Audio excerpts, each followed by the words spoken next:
Hay hechos que nos transforman para siempre. Y en el caso de Jorge Viladoms ocurrió a sus tempranos 14 años. ¿Puedo leerlo? Sí. Su padre falleció a causa de una enfermedad y su mundo se vino abajo. 14 años. Uf. Me voy a Suiza a los 18 años. Vivo allá 4 años sin regresar a México. Regreso y me doy cuenta de que en México la pobreza te ve a la cara directamente y es muy fácil voltear la mirada. Y mis papás no voltearon la mirada y una experiencia de que llegas y ves a los niños en la calle. En Suiza me acostumbré también a lo bonito, al lago, a que todo funciona muy bien. Llego después de 4 años, me encuentro con eso y sí fue un shock fuerte. En ese momento dije, tengo que hacer algo, no sé qué, pero tengo que hacer algo. Si cambias una vida, estás cambiando un mundo. Gol. Un universo completo, ¿no? Es cierto. Entonces yo por eso voy, con la racionalidad y decir que, bueno, hay cosas que no pueden funcionar, pero por eso voy y que la música como les puede cambiar, que es lo que más importa, les puede dar la capacidad de ver una perspectiva diferente. Soy un lugar común, pero la capacidad de soñar. ¿Cómo me gustan los jóvenes mexicanos que tienen un enorme talento, que no tienen complejos, que aportan y dan todo lo suyo para que México sea mejor?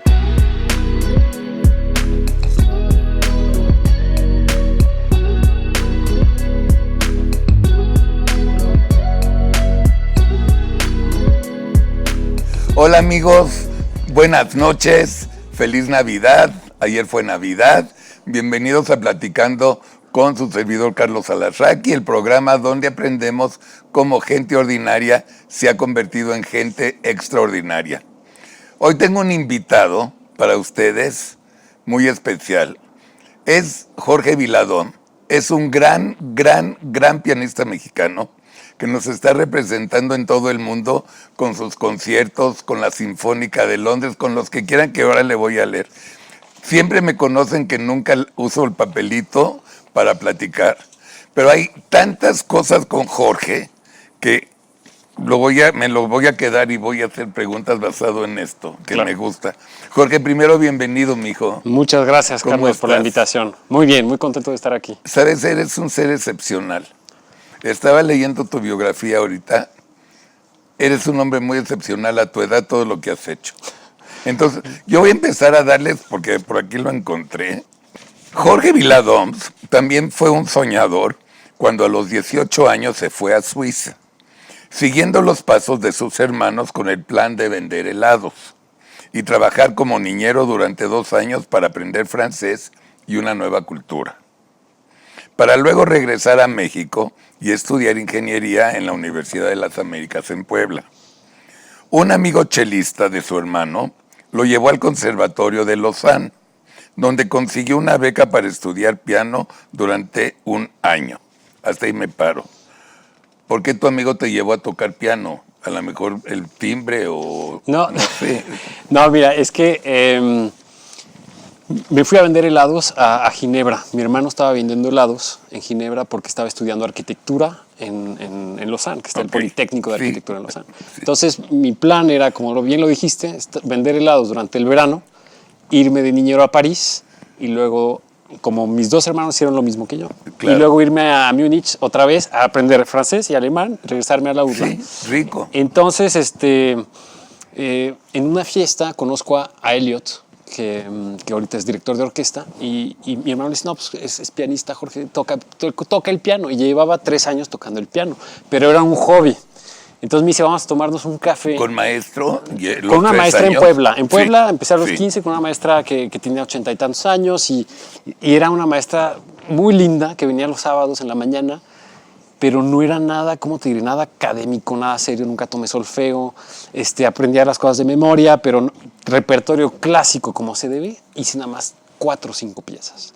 Y las tocaba muy mal, porque no leía bien, porque no tenía claramente como el aprendizaje académico. Y que se andabas en la ingeniería. Andaba en la prepa, claro. En la prepa, a gusto, divirtiéndome, y dije, me voy 2 años, regreso a la UDLA, ¿no? Y entonces conozco a Elliot, que me dice, vamos a tomarnos un café en el Conservatorio de Lausanne, Y para explicarte, el Conservatorio de Lausanne es muy bonito. Yo nunca había estado en un conservatorio, no había visto uno. Entonces voy, digo, wow, esto es un conservatorio, qué padre, ¿no? Y él me cayó muy bien porque me contó que la CIA lo estaba interesado en llevárselo y que no, y que decidió tocar el cello. Y nos llevamos muy bien. Y por pura suerte, el destino, así como te pone de repente las piezas para... Nos encontramos al profesor de solfeo de Elliot. Fíjate. Y que se volvió un buen amigo. Y me dice, y le pareció muy extraño un mexicano que vendía helados, que no hablaba francés y que tocaba el piano, ¿no? Entonces me dijo, a ver, tócame algo. Le toqué las improvisaciones que yo hacía, que tenía, ¿cómo te diré? Tocaba con las tripas, o sea, todo lo ponía ahí. Y todo lo que viví, todo lo que quería, todos los sueños estaban ahí en el piano. Y me dijo, oye, te voy a presentar al decano de piano, así, el mismo día. Y me dice, y tócame algo. Ya le toqué algo y me dice, ven en una semana, te voy a presentar a no sé quién. Bueno, va. Y ya no había inscripciones, ya está. Entonces le toco mis improvisaciones, me dice, a ver, léeme esto. Y yo así como que, no pude leer.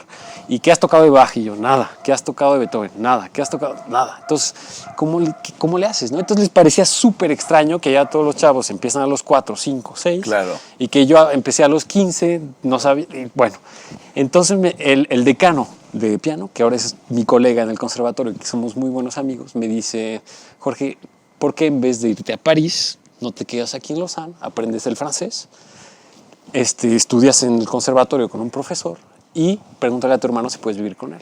Le pregunté a mi hermano, me dice que sí, pero lo único que sí, que no está escrito ahí, que no digo mucho en Suiza, es que me quedé ilegal en Suiza un año. Perfecto. Porque no me daban el permiso. Claro. Entonces me tenía que salir cada 3 meses y ya, y vendiendo helados, etcétera, ¿no? Entonces, y fue en ese momento, cuando tuve mis primeras clases con el profesor de piano en Suiza, con Pierre Bois, que me di cuenta de la grandeza que es la música clásica, ¿no? Entonces me apasioné porque antes me gustaba escribir, me gustaba tomar fotografía, me gustaban muchas cosas. Creativas. Dejé todo y 8 horas al piano, 9 horas al piano y dejé todo y ya me puse a estudiar como loco. ¿Tu mamá qué decía? Mi mamá, contenta, o sea, estaba contenta porque se fue a vivir a Sevilla. Qué padre. Sí. Sí, no estaban lejos. A los 56, 58 años, sí. Todos nos fuimos con maletas a Europa. Increíble, mucho respeto a mi mamá de haberse lanzado a irse allá a estudiar cerámica a los 58 años.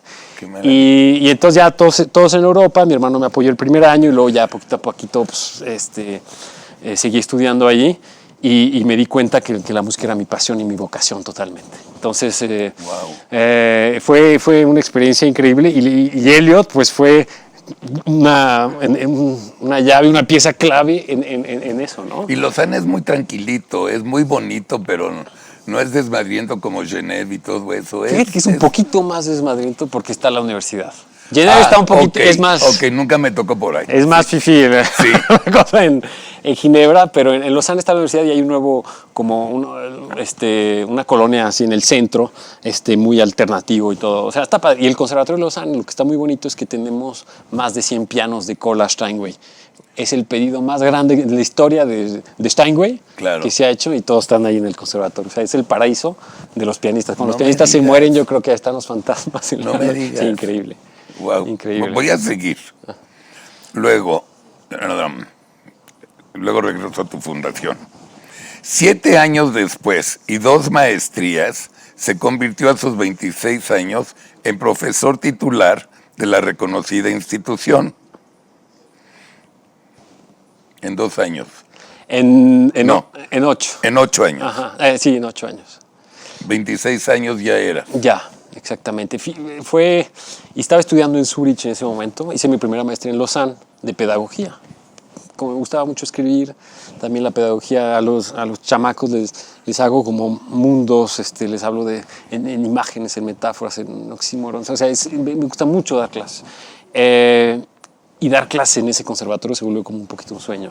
Y me voy a estudiar a Zurich, gracias al profesor de solfeo, a Peter Burkhardt, que me aconsejó de irme a Zurich con un profesor que es Homero Francis, gran pianista uruguayo. Y aprendí muchísimo y de verdad me volví más pianista en Zurich, ¿no? Pero siempre tenía como la idea de regresar y dejar de vender helados, trabajaba en un videocentro, trabajaba moviendo muebles en la noche a las 3 de la Eso te iba mañana. a preguntar cómo comías. Así. Sí. Trabajaba mucho. Por ejemplo, el verano trabajaba 10 horas diarias, 7 días a la semana con los helados. Y hasta me dolía la mano y todo, pero Cuando dices vender helados, no me imagino. ¿Qué era en esencia vender helados? vender helados es una gelatería italiana Sí. que está en Ginebra, al lado Ok. del lago. En el, De dependiente. sí, En la heladería, ¿no? en la heladería. No salir a la calle No, con tu... no, iba a la heladería y ahí Sí. trabajaba Sí. porque estaban muy ricos los helados y trabajaba ahí muchísimo. Y también en el videocentro, en la biblioteca del conservatorio, tenía 1000 trabajos así. De repente salía algo así que desmontar una ópera, o sea, todo lo que es la ópera, a las 3 de la mañana pues ir a desmontar y La todo. tramoya. Ajá, exacto. Y así pagaba el seguro, la renta, o sea, a veces sí me iba mal, pero pues comía pasta durante un mes y ya, Claro, ¿sabes? O sea, claro, seguro. y vivía en casa, en un cuartito en casa de un dentista, entonces en la cocina había dientes y cosas así. O sea, pero son cosas que no me doy cuenta. Mi mamá se preocupaba mucho, o sea, y decía, es que... Pero yo no me daba cuenta, la verdad. Ahorita viendo hacia ¿Y atrás... tu mamá ya se regresó? No, sigue en Sevilla. Ya se quedó. Se quedó y se casó con un sevillano. Qué buena onda. Sí, súper ¿Sabes buena onda. que Sevilla, después de Madrid, es mi ciudad? Es Qué bárbaro. precioso. Qué bárbaro.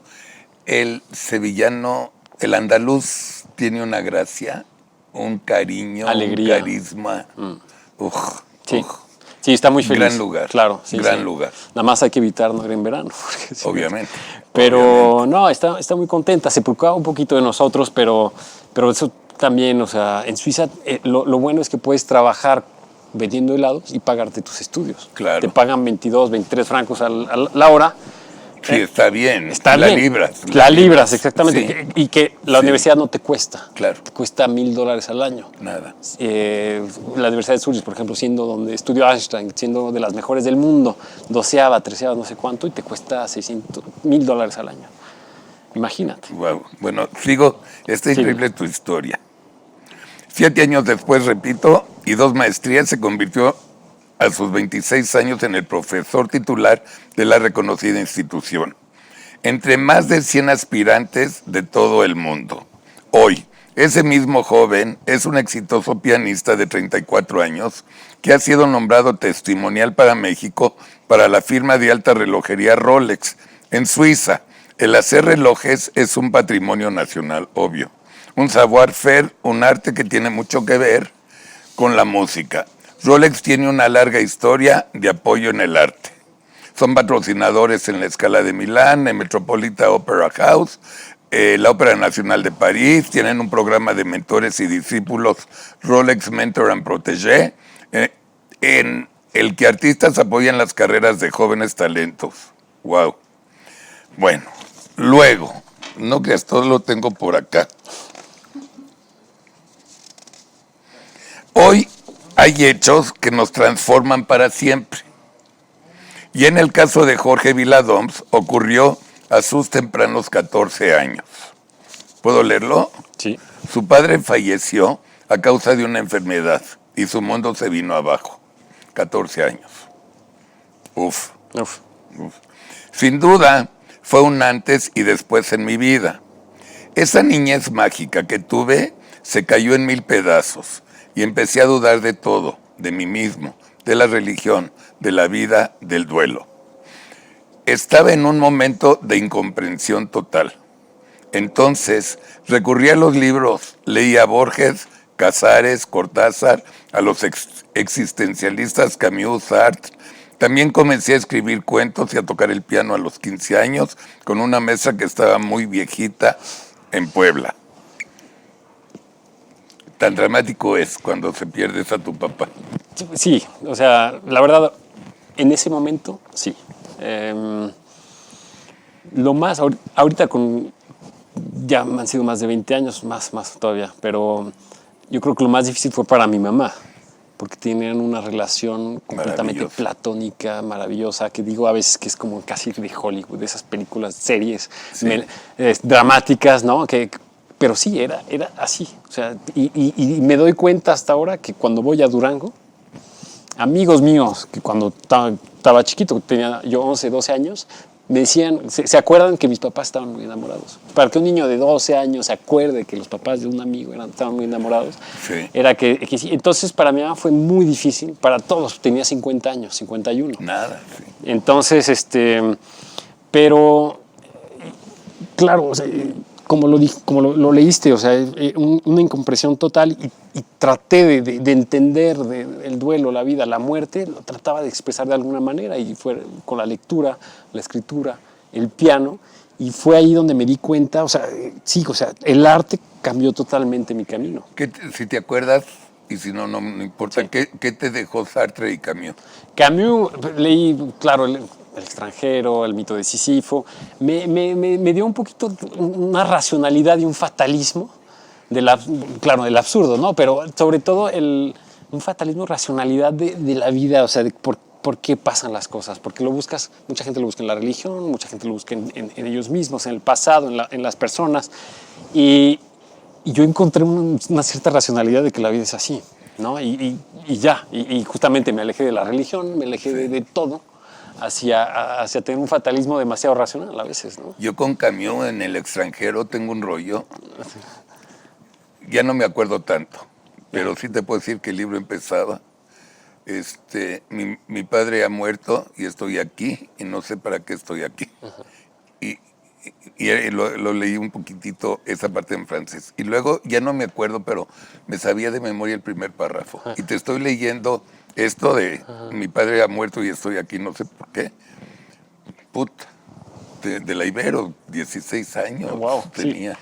No, y son cosas que... Es la edad que se te pega durísimo. Se te pega Sí, durísimo. Sí, sí, También sí. a Cortázar me pegó durísimo. Julio o sea, también, a mí también, qué chistoso. Sí, sí. Mira qué paralelismo. Sí, exactamente. Sí, Con sí, el sí. final del juego lo leí, la continuidad de los parques, Buenísimo. que es Sí. 2 hojas y te cambia totalmente tu realidad, Sí, ¿no? Entonces, sí, sí. es de verdad, eso me ayudó muchísimo a tener esa otra perspectiva de vida. ¿Cuánto tiempo te tranquilizó todo esto? Un año y Un medio. año y medio. Sí. Y poquito a poquito, o sea, la vida sigue. O sea, es así. No puedes hacer No nada, lo puedes ¿no? No evitar, puedes hacer sí. nada. Comencé a escribir cuentos. No me digas, a los 15 años. A los 15 años, y el primero era un personaje que sí era realismo fantástico. Claro, me influenciaba de todos los grandes, pero era el pasaje de la vida a la muerte. La primera pieza que improvisé en el piano, igual, ¿no? O sea, se oían los pasos de la muerte. O sea, tenía que ver con eso, ¿no? Surrealismo. Y luego Rulfo me apasionó completamente y acabo de ir al Llano en Llamas. No sabía que estaba ahí por Tonaya, por eso, en Jalisco, ¿no? Y me dijeron, no, pues sí, este es el Llano en Llamas. Y yo, wow, ¿no? Qué increíble. Sí Y entonces, y un cuento que se llama Al fin, que trataba sobre la relatividad del tiempo y todo, y justamente ese se publicó y me gustaba mucho escribir, o sea, estaba... ¿Hoy te gusta? Ya no, ya. Me gustaría, pero ya como que llevo 18 años en Suiza hablando francés, Sí, me adapté, claro. entonces en francés, escribir en francés es casi imposible para Sí. un no hablante, o sea, Claro. y ahorita el español ya no lo como domino como antes, ¿no? Porque ya llevo mucho tiempo allá. La mitad de mi vida ya. Pero no se nota, Ah, para nada. Si hubiera sido tu vida en Madrid, ahorita estarías como Hugo Sánchez y la Zeta. sí, qué bueno que no. Gracias. Luego dice, y a tocar el piano a los 15 años con una maestra que estaba muy viejita en Puebla. Teníamos un piano de cola que heredamos de la familia. Cómo la vida te da sorpresas, ¿no? Claro, sí. Y fíjate O que sea, un pinche piano de repente, mira lo que te cambió. totalmente. Es como, y era un piano de mi abuela que, como tu piano, estaba lleno de fotos. Sí, Y era eso, era un mueble con fotos, ¿no? Sí. Y que es un mueble muy bonito, un piano. sí. Y después de que murió mi papá, nos mudamos 5 veces en un año. Porque no tenía seguro de vida. Claro. Acabamos de llegar a Puebla, nos mudamos de Durango a Puebla. Llevábamos 3 meses en Puebla, se muere mi papá, estábamos en una casa de renta, el piano en la cochera. Sí. Entonces, 5 mudanzas, nos transan en una mudanza. Ya te imaginas, ¿no? Claro. Terminamos la última casa en Cholula. Y mi mamá ya hasta acá del piano y todo, y este piano, ¿qué le vamos a hacer? ¿Qué hace este piano? Entonces, que siempre estaba ahí toneladas, ¿no? Porque era un piano de cola grande, Claro. Bechstein. Y justamente las áreas del destino hicieron que empezara a tomar clases. Dije, ¿por qué no empiezo a tomar clases? Y ya. Fíjate que el piano de la casa se lo heredó mi suegra a Cintia, mi mujer. Y Cintia, con toda la pasión que tiene, se lo quiso primero a mis 2 hijos y no. Ya se los ofreció a los 2, pero Gary ya está en Los Ángeles y es mucho más imposible. Pero para las nietas, dice, nos comentó en su última visita a la Ciudad de México para participar en el Festival Revueltas. El mismo que lo ha llevado a ofrecer un concierto en Tamazula, en lo alto de la Sierra de Jalisco, en un pueblo llamado Nombre de Dios. El concierto fue en la capilla de San Francisco, un templo de 463 años. El lugar estaba llenísimo y había un silencio absoluto entre el público cada vez que tocaba una pieza. Mi misión como artista ahora es tocar por el mundo con grandes orquestas como la Queensland en Australia y en pueblos como este. Necesito ambas partes. Sí, ¿verdad? Sí, no, es que ¿cómo te diré? Lo estábamos platicando hace rato con tu equipo, que el mundo de la música clásica está teniendo una crisis existencial muy fuerte, ¿no? Sí. ¿Por qué? Porque es que el mundo está evolucionando tan rápido y la innovación en música clásica, la música contemporánea, que está un poquito lejana de a donde evoluciona el mundo con los teléfonos celulares, con el placer instantáneo que te da la dopamina en el cerebro después de un like. Escuchar una ópera de 3 horas no va para nada. O escuchar a Boulez, el compositor francés, que es genial, pero está un poquito alejado. Entonces, la creación de la música clásica está un poco alejado de lo que está evolucionando la gente. Entonces, ¿qué pasa? Tocamos, por ejemplo, el año pasado fue el 250 aniversario del natalicio de Beethoven. Quiere decir que hace 235 años que se toca Beethoven. Entonces, y el tiempo todavía no ha escogido. En 100 años vamos a saber quiénes eran los compositores contemporáneos que se van a quedar. Como en la época de Mozart había muchos compositores, Claro. se queda Mozart, ¿no? Entonces todavía como que está esa interrogación. Y la segunda parte, que es muy fuerte, es que hay demasiada oferta y la demanda se está muriendo. Se están creando muchísimos músicos. Talentosísimos todos. El mundo se hizo chiquito en los años 90. Sí, que el efecto Mozart, se empezaron los conservatorios creando músicos, creando oferta, y la demanda se está literalmente muriendo. En Europa, en los conciertos, ves cabellos blancos o calvos. O sea, Cierto. ¿me entiendes? Entonces, Cierto. Entonces, para mí, la solución de esa crisis sería que en la formación, en las escuelas, en educar. Bravo. Pero como el cambio climático, tendríamos que empezar hoy a educar a todos los niños en todas las escuelas para que en 20, 30 años tengamos un cambio de verdad. Claro. Pero no se está haciendo y hasta en Suiza, o sea, en Suiza hay muchas altas escuelas de música, en el conservatorio donde doy clases, y salen muchísimos músicos, pero como ahorita lo dijiste, cuando yo me presenté había 100 y tantos candidatos para un puesto que es vitalicio. Y hace un año hubo ese mismo puesto que yo tengo, pero en Ginebra, y había 300 candidatos de todo el mundo. Wow. ¿Y qué hacen los otros 299? ¿No? Entonces, está un poco complicado eso, y sería en la educación. Digo mucho esta imagen de que todos aquí, toda la gente estudió matemáticas en la primaria, secundaria, prepa, sí. pero no son matemáticos. No. Todos hubiéramos tenido que estudiar música de chiquitos, pero una verdaderamente clase de iniciación musical, un instrumento, coro, orquestas, lo que sea, pero no volverse músicos, porque ese es el público del mañana, los amateurs. El doctor que estudió piano de chiquito, que estudió violín de chiquito, y luego paga su boleto en la orquesta de la que va a escuchar, o que vea un chico talentoso y se vuelve mecena de ese chico talentoso. ¿Me entiendes? Eso sería el futuro de la música clásica. ¿Tú consideras que agarraste el último vagón?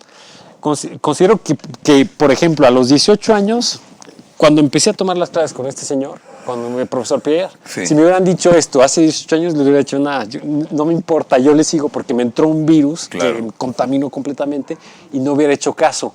Pero incluso hace 10 años ha cambiado tanto el mundo.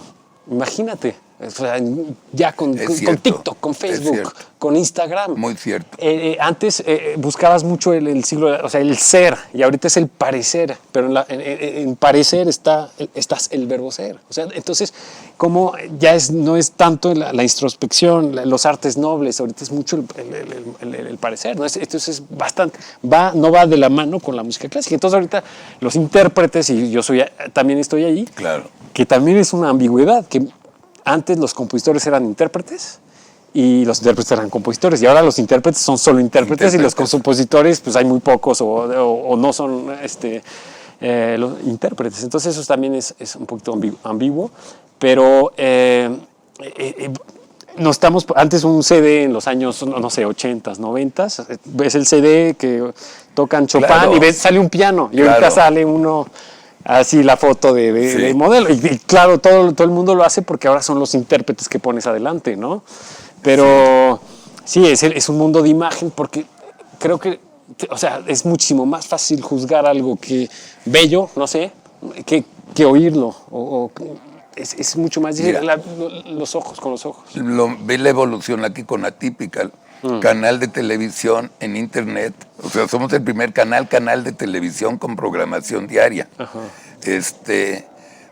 Uno de los programas que arrancamos a final de enero es con mi hermana Valentina, que vive en Roma. Okay. Y entonces, ella es corresponsal de Televisa en Roma con el Papa de toda la vida, Valentina Larraqui. Entonces, ahora mi hermana va a hacer cada semana un programa desde Roma, en la cual nosotros no tenemos que pagar satélite, microondas, nada. Lo hacemos por Zoom, tenemos su programa y haz de cuenta que estamos hablando como si fuera satélite. Y nos cuesta, ¿qué, Mario? 10 pesos. Poco menos, sí, ¿no? Claro. La evolución. Tremenda. Es tremendo, y también ese placer instantáneo, el focus, yo lo veo en mis alumnos. O sea, cómo te concentras en tu capacidad de concentración. Y lo ves en los anuncios, que ahora te dicen que un anuncio te tiene que agarrar, antes eran los primeros 10 segundos, ahora son 5, ahora son 3, sí, porque si no te swipean, o sea, adiós. Sí. Entonces imagínate un concierto de 1 hora y media, con las últimas 3 sonatas de Beethoven, la gente no está acostumbrada. Ya. Y yo me veo, incluso a veces estoy así con el Instagram o cosas, y espérate, ¿no? Me pongo a leer, me pongo a tocar piano, porque te agarra y está hecho para agarrar. Sí. Ahora dime una cosa, ¿tienes representante? Sí. El año tiene 365 días. Ajá. ¿Cuántos días estás ocupado en conciertos? No muchos, no tantos, la verdad. Ahorita, con la pandemia aún menos. Tienes Pero razón. Antes de la pandemia, traté de tener... como empecé también tarde, porque la música se vuelve una identidad desde chiquito. No puedes decirte a los 18 años, acabas la prepa y decir, quiero ser músico. Sí. Puedes decir, quiero ser arquitecto, quiero ser abogado, sí, quiero ser lo que sea, pero no puedes. ¿no? Sí, pero es too late, tienes que empezar a los 6, a 5. O yo soy una excepción, la verdad, en Europa yo soy una excepción. En México hay más gente que empieza tarde, pero en Europa sí es una excepción. Y entonces se vuelve tu identidad. Y hay muchos amigos músicos que nada más hacen eso, nada más dan conciertos. Y tienen una vida que es así casi como una droga. Das un concierto, hay muchísimas emociones y todo, claro, y al día siguiente estás sentado en la cama. Tienes razón. Y ves para abajo así. Tienes razón. Que a veces lo llamamos la depresión postconcierto. Claro, ¿no? Claro. De eso, entonces sigues y son vidas... Sí, porque dices, faltan 3 semanas para el próximo. Exacto. Y yo, por ejemplo, tengo una vida como muy estable, llevo con mi novia 10 años. Trabajo muchísimo, por ejemplo, si me dices de los 365 días, ¿cuánto le dedico a la fundación? Le dedico casi los 365, porque como tú sabes, recaudar dinero es muy difícil. Las clases y los conciertos, entonces trato de como músico, tengo entre comillas la obligación moral y ética de compartir la música, ya sea en Tamazula, ya sea en un concierto como dijiste, en Australia o en Suiza, o lo que sea, y con mis alumnos y con la fundación. Entonces, sí, el piano es la base de todo eso, pero trato de que sea bastante equilibrado. ¿Sabes que te felicito? Muchas gracias. Estás haciendo lo correctísimo. Gracias. Lo muy, muy correcto. Te felicito. Muchas gracias, No Carlos, tengo sí. más que decir en esto.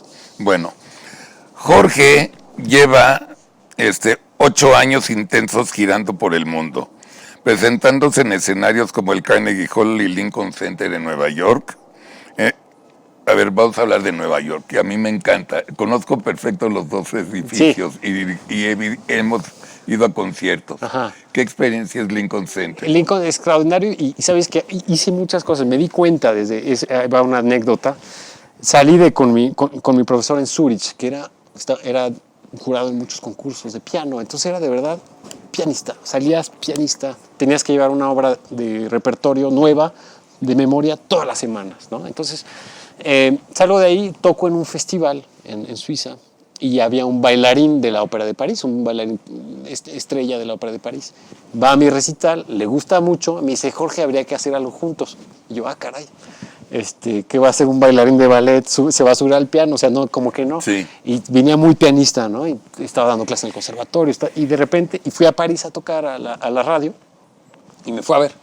Me dice, Jorge, es que deberíamos hacer algo. Y luego ya me dije, a ver, cuéntame más. Y ya empezamos a crear un proyecto que nos llevó a Japón, en Europa, aquí a México, a Estados Unidos, al Carnegie Hall, en Lincoln Center, y también con bailarines, porque me gusta mucho la multidisciplinaridad, que es muy interesante, porque aprendes mucho y te quita de esa como línea de que llevas Estás viviendo fuera del cuadro.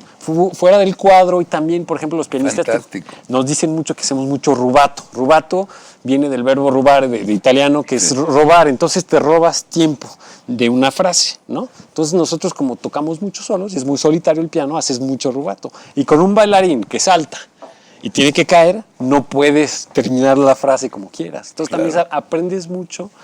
Y son experiencias humanas, porque eso de ir solo a tocar, no sé, si te vas a tocar solo con una orquesta en Inglaterra, en donde sea, es mucha presión y es mucha soledad, ¿no? Entonces me gusta mucho hacer proyectos con compañeros. Acá grabé antes, pre-pandemia grabé un CD con un chelista y me encantó, con música latinoamericana, música parisina, porque te vas y dimos conciertos por todo el mundo y fue de verdad una experiencia humana y musical. O sea, ¿hay público para ver un chelista con un pianista nada más?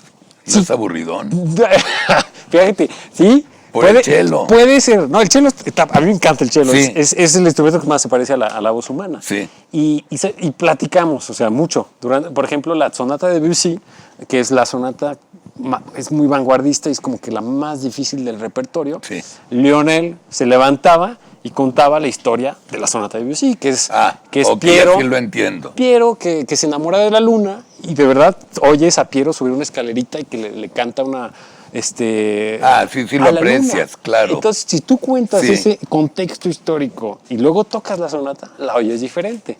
Pero Sí. tienes que romper esas barreras que hay entre el público y el escenario, ¿no? Y toco, por ejemplo, mucha música mexicana de Ponce, de Ricardo Castro, y les explico, ¿no?, que Ponce nació en Fresnillo, Zacatecas, y que, por ejemplo, la balada mexicana, que es muy conocida de Ponce, que empieza con el primer tema, es una canción que se llama El Durazno, ¿no? Sí. Entonces, todo ese tipo de anécdotas. Te lo agradecen. Sí, la gente es que, no sé, por ejemplo, yo soy un poquito amateur de la física cuántica, que me gusta mucho, ¿no? Pero muy amateur. Entonces, si voy a una conferencia de física cuántica y me ponen fórmulas matemáticas, pero si me ponen fotos del espacio, Claro, de los hoyos negros. Claro, tienes le razón, voy a dices, entender. wow, ¿no? Claro. Y que no tienes que esperar que toda la gente entienda lo que estás haciendo. Tienes razón. Entonces Tienes razón. explicamos mucho, platico mucho con el público y sobre todo como que no me tomo tan en serio eso de la carrera pianística. Porque al final una Qué carrera... interesante Una lo que carrera estás pianística diciendo. en sí, o sea, la base es poder tocar y llegarle a más gente. Entre más carrera tienes, más le llegas, puedes compartir más tu arte. Pero se ha volvido algo tan nombrilista por el hecho de que lo tienes desde chiquito. Estás alrededor de tu ombligo, hay mucha soledad, estás con tu piano. Entonces se vuelve mucho, que es difícil porque desde chiquito, si empieza el piano, te juzga primero tu profesor, luego tus colegas, los jurados en los exámenes, el público en los conciertos, y el peor es tú mismo que te juzgas. Claro. Entonces es bastante difícil ese juicio. Entonces tomarte demasiado en serio puede ser bastante difícil, ¿no? Para la psique, pero entonces trato de no tomarme tan en serio y hacer las cosas un poquito más con las tripas, como siempre lo he hecho.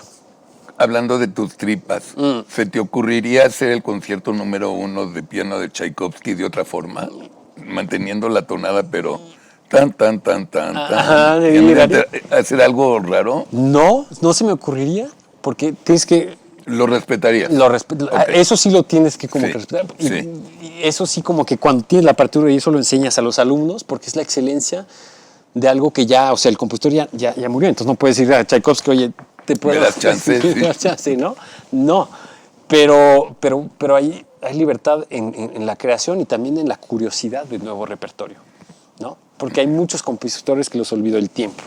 Los olvidó lo que dijimos hace el rato, ¿no? O sea, o que no conocen en Europa, o que no conocen en Asia. Hay muchísimos compositores, muchísimo repertorio de dónde puedes ir y ser curioso y sacar, desenterrar cosas.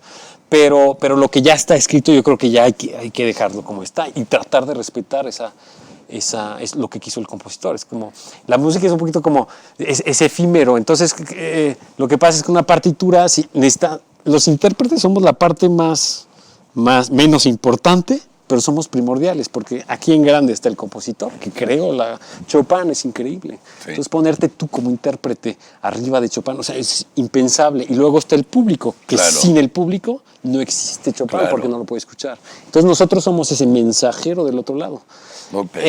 Que somos muy importantes. Nosotros tenemos que respetar al máximo lo que dice la partitura, y te deja todavía muchísima libertad de interpretar. Aunque dos pianistas toquen la misma pieza respetando todo, van a salir dos ¿Sabes lo interpretaciones que yo diferentes. admiro de la música clásica? Digo, independientemente de todo, el director rara vez lee la partitura para dirigir.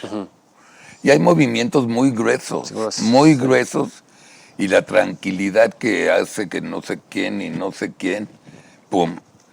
Tú, pues, conoces tus conciertos, no estás volteando las páginas, todo es de memoria. Es de memoria. Y Karajan empezó con eso, de dirigir de memoria, con los ojos cerrados.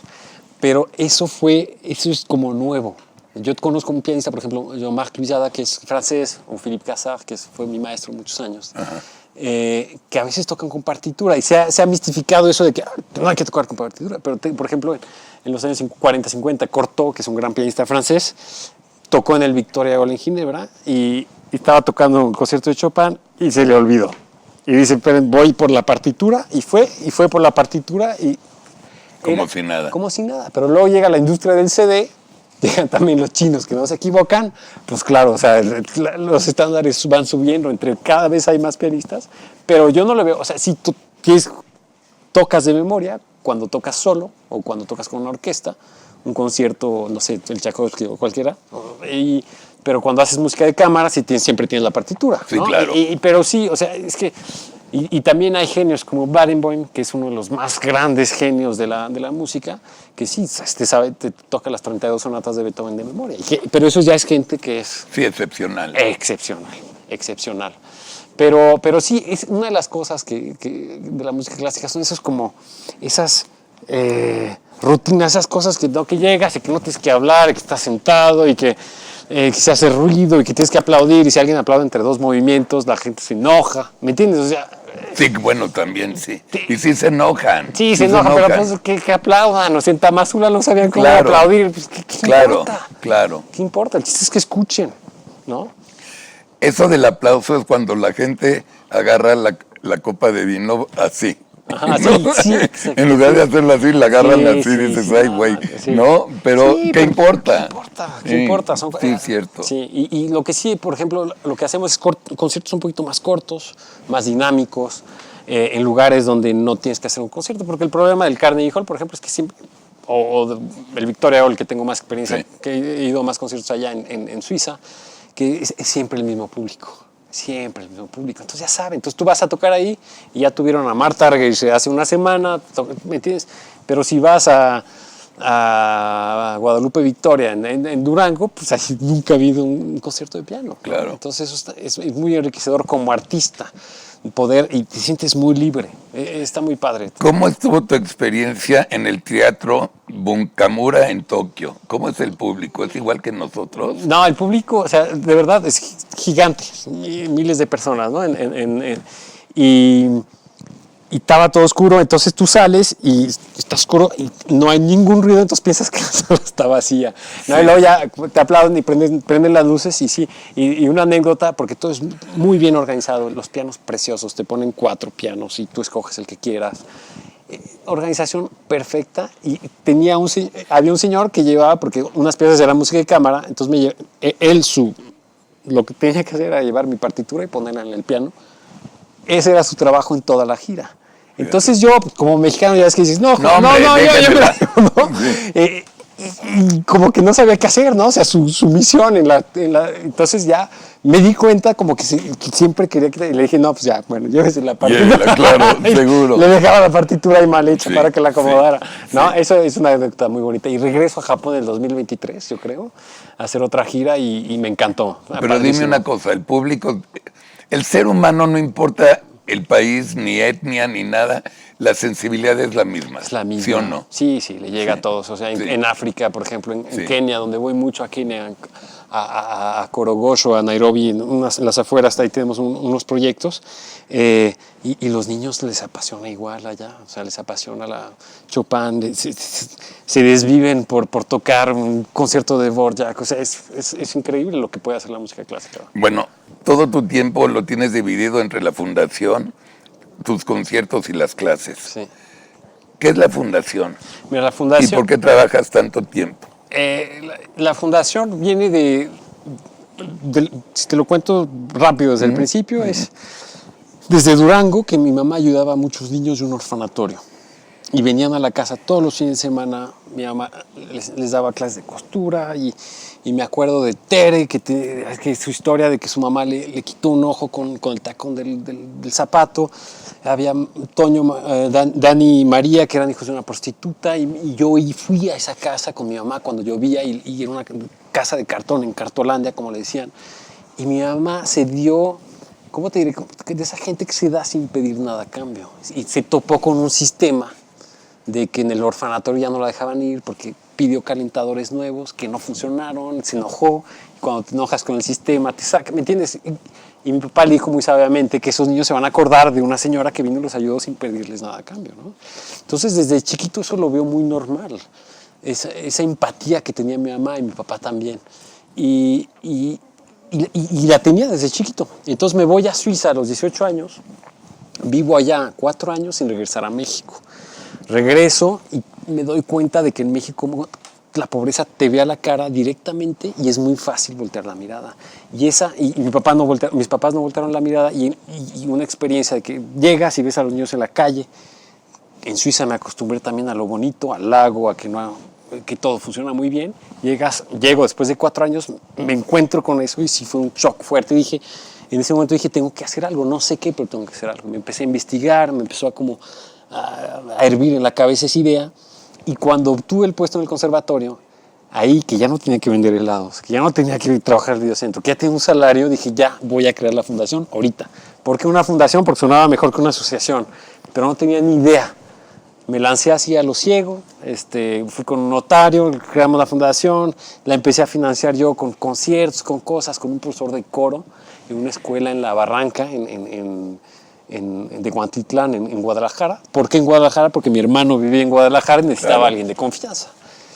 Y es a través de la música, porque la música, no solo porque me investigué el sistema en Venezuela, cómo la música cambia la vida de una persona, como Sí la la mía. cambia, sí la cambia. Imagínate la mía. Claro que la cambia. Entonces, y como un proyecto social y no musical, no para crear músicos, no para decir que salió este talento, porque mucha gente me pregunta, oye, ¿cuántos talentos salen en tu fundación? Le digo, no es la misión, ¿no? Y sobre todo quería hacer algo lo que fuera, ¿no? Y me volví muy fatalista y muy racional. Y claro que la condición humana, el sistema en México, no puedes cambiar muchas cosas, pero me di cuenta que poquito a poquito, por ejemplo, si tú ves una vida, tu vida o la vida de tus hijos, una vida de una persona de 35 años, hay cuántas cosas han pasado en una vida, tantos sueños, tantas gentes que has querido, emociones, vivencias, recuerdos, que si cambias una vida, estás cambiando un mundo. Gol. Un universo completo, ¿no? Es cierto. Entonces yo por eso voy, con la racionalidad y decir que, bueno, hay cosas que no pueden funcionar, pero por eso voy, y que la música como les puede cambiar, que es lo que más importa, les puede dar la capacidad de ver una perspectiva diferente. Soy un lugar común, pero la capacidad de soñar. Que me di cuenta, por ejemplo, que en Kenia, con los niños que ahí sí están hasta abajo, Hasta abajo. hasta abajo, o sea, pierdes toda fe en la humanidad, o sea, es horrible. Y esos niños, por ejemplo, hubo un concierto de los niños de México que se fueron, ahorita explico bien cómo funciona la fundación, pero se fueron a Suiza, al internado más caro del mundo, que cuesta $120,000 al año, y dieron un concierto con los niños de allá. Y yo en la reflexión dije, es que los niños que tienen tanto, los niños de México que tienen mucha alegría, que son muy lindos, etcétera, que están contentos, los niños de Kenia, dije, es que los que más se parecen son los de Kenia y los de Suiza, porque los dos perdieron la capacidad de soñar. ¿Qué sueñas cuando tienes todo y qué sueñas cuando no puedes? No tienes nada. Nada, ¿no? Claro. Entonces, la música te abre esa perspectiva. Los niños de Kenia vinieron a un concierto con los niños de México, los niños de Suiza, en el 2020, antes de la pandemia, durante los Juegos Olímpicos de la Juventud, en Suiza, y dieron un concierto tocando Márquez, tocando música keniana, música suiza, todo, y estaban todos los niños del basurero, los niños de Guadalajara, todos juntos tocando, hablando el mismo idioma universal que es la música, sin barreras sociales, sin barreras de color, sin nada, y fue extraordinario. Y ese tipo de experiencias te cambia la vida. Por ejemplo, uno que se llama Kamau, que le dimos un chelo, vino y hicimos un error, entre comillas, porque dijimos, bueno, vienen los niños de Kenia, vamos a llevarlos al Museo Olímpico, vamos a llevarlos al lago, vamos a llevar... Entonces ahí teníamos todo un plan, los llevamos, y me dice Kamau, en vez de ir al museo, ¿puedo tomar una clase de chelo? Y entonces le dije a mi colega del conservatorio, ¿le puedes dar una clase de chelo? Y tomó no sé cuántas, una al día de clases de chelo. Solo quería tocar música. No quería ver belleza. No quería ver el lago. Y empecé todos los chavos. Oye, ¿podemos tomar una clase de saxofón? ¿Puedo tomar una clase? Y ¿a qué punto la música les llegó? ¿No? O sea, es impresionante. Entonces, en Guadalajara lo que estamos haciendo es un proyecto piloto donde integramos una educación integral, o sea, la música, a todos los 360 niños de la escuela. Tienen clases de historia, de matemáticas, de iniciación musical, Jacques Dalcroze, tienen coro y tienen talleres de orquesta, de música de cámara, buenísimo, de todo, ¿no? Buenísimo. No van a ser músicos, ahorita te puedo poner muchos ejemplos, Esteban, que está estudiando ingeniería mecánica. Sí, pero tampoco van a ser drogos, no, ni traficantes. Exactamente. No. Entonces, esa es la parte de México, es esa, y estamos tratando de crecer, es pura iniciativa privada. Tenemos proyectos más puntuales en Kenia, con los que te platiqué, voy mucho, pagamos la universidad de muchos chavos, o sea, y hemos dado más de 50 becas a jóvenes en Suiza. ¿Y de dónde sacas tanta lana? De galas que organizo en Suiza, recaudo en francos suizos, que está a 22 pesos. Buenísimo. Organizo muchos conciertos, y poquito a poquito como que la gente, por ejemplo, este año es el primer año que no mando dinero de Suiza a México. Por ejemplo, hicimos una campaña con Oreo, una campaña para los niños, las galletas. Sí. Y creamos durante la pandemia, reestructuramos la fundación para crear un modelo de educación integral que le queremos vender a empresas para sus trabajadores, para los niños de sus trabajadores. Entonces, para tener un impacto más grande.